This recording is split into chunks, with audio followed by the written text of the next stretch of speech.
Hi, I'm Matt, and I'm doing an inspection today on a historic house in the city, and here it is.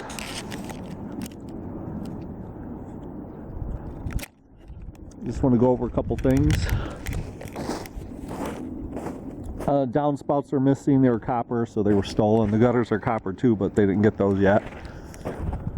This house has an asphalt roof on it, but underneath there's still the original wood shake shingles from when this house was built in the 20s, I'm guessing.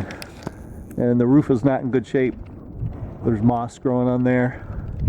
The wind's blowing a little bit today, so it might mess my sound up. You can see the moss growing on there. So the whole roof's like that. Chimneys need a little work, not too bad though. Just a few loose bricks here and there. There's 3 chimneys, 1, 2, 3. We got a circle driveway here. Here's the inspection mobile, the current one anyway. Circle driveway, concrete, it's covered with snow. So I really can't give an accurate determination of what condition it's in. But I looked at the listing ticket before I came over here, and there was no snow on there. And the driveway looked pretty good in the pictures. It's hard to tell from pictures, but it looked pretty good. Landscape lighting was removed. This is a foreclosed house, by the way. So you got wires here. The power's off, so I can't test them to see if they're live.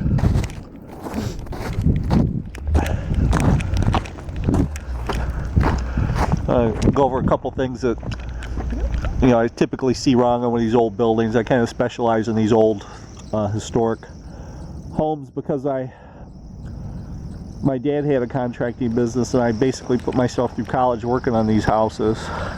Me and a few of my buddies working for my dad. So there's a slate walkway here. It's poor condition. Like I said, all the downspouts are gone. Crocks busted here for the downspouts. This has windows with the parapet wall around it. And I checked the wall here with my flashlight. I looked inside there. A lot of times these walls cave in. This one's not caving in. It's in good shape. Then there's a basement window down in there that looks out. Those are nice. Peeling paint throughout the whole structure, so they always put a lead paint warning in my inspections on buildings like this. So up here you can see that the roof had been leaking, and they poured some tar on there. That's where roofs usually leak. See, as bad as this roof is, see how bad that roof is? How the shingles are cracked and there's moss growing on it. This roof's probably 30 years old or so. But as bad as this is, I've been in the attic already, and I don't see any leaks in the general, we call this the field, in the field of shingles. It always leaks over by the flashing, which is what's happened here, and that's why they poured tar on there. There's thin tar and thick tar. They took probably a 5-gallon bucket of thick tar and poured on there. This is copper too. They haven't figured it out yet, scrappers, but this is copper too. So they might come back and get that before it's over with. That's a little parapet wall there. And that's what they call a built-in gutter. Some people call it a butterfly gutter. So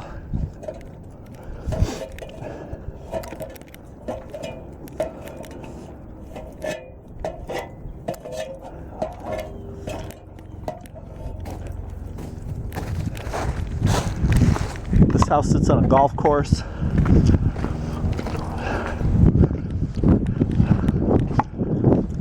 There's the golf course.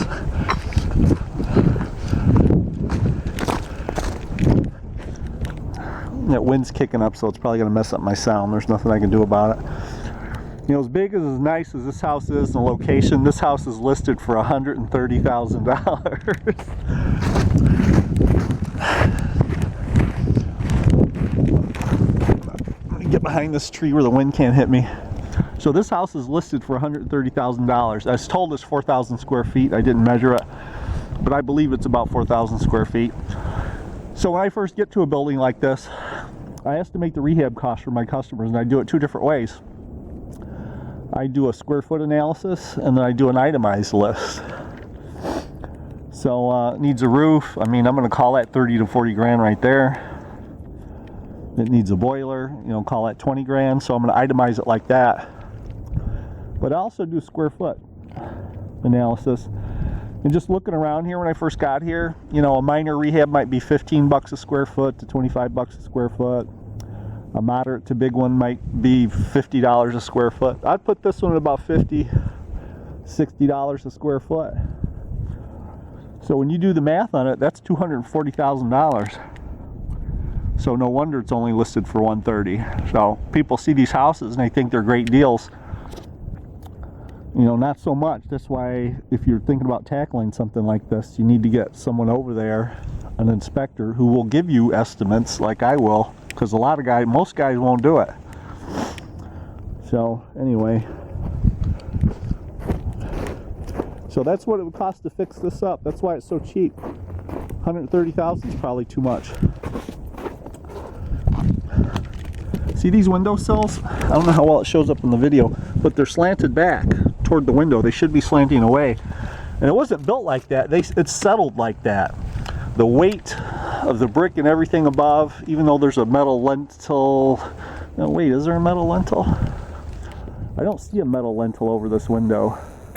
There's probably a wood structure inside the wall, though, to carry the load across this opening. Typically you see a metal lintel. I don't see any on this. I see them on the second floor, but not on the first floor. I see them up there. Anyway, the weight of the brick and everything pushes down, and it settles like this. So you can see all this crud that's collected in there. That can't get out. The water's running back toward that way. And then guess what? The water runs in behind the brick, and it can rot the wall out inside there. So there's another place the roof is bad. The whole roof is like that. So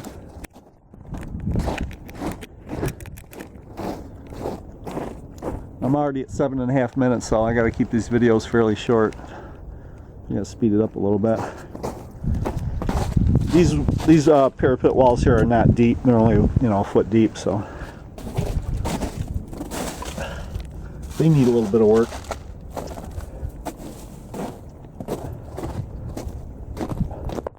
There's the golf course. I inspected that house too, as a matter of fact, right next door. That one's got a slate roof on it. To replace one of those, I don't know, 60 to 100 grand. With real slate, 60 to 100 grand.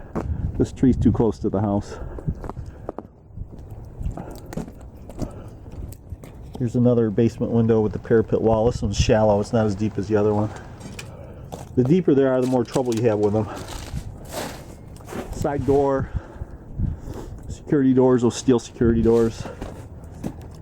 They call those ghetto gates a lot of times, you know, the ones with the bars. These are real decorative, those. These are actually nice, so. You know, lead paint.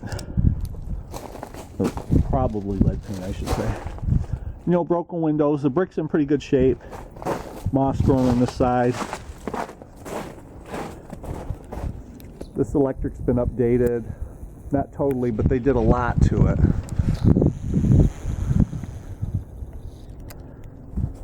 All the plumbing's gone out of this house too, so to redo the plumbing in this house, I'm gonna guess $6,000 to $8,000, something like that, just to reinstall the copper pipes that were stolen. And I'm not talking about reinstalling copper, I'm talking about reinstalling water pipes in plastic.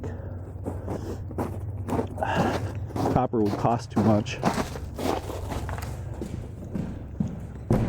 Here's the garage. Sometimes they call these a carriage house in these old houses because they really did have a carriage. A lot of people when these houses were built, cars were brand new. And you'll see a drain in the middle of the floor.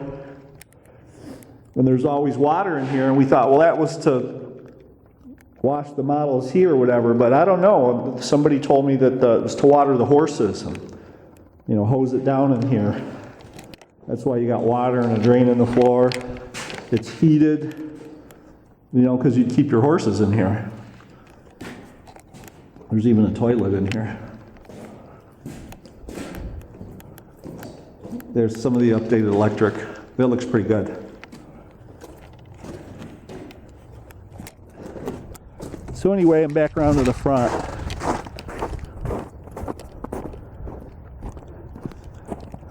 So, just in closing, something like this takes me all day to inspect. This is an all-day project for me, so I get paid several $100s to do something like this. And but you get a nice report, you get a cost estimate, so a lot of times people will take that estimate and go back to the bank and try to get the price lowered, so that's probably the smart thing to do. That's it.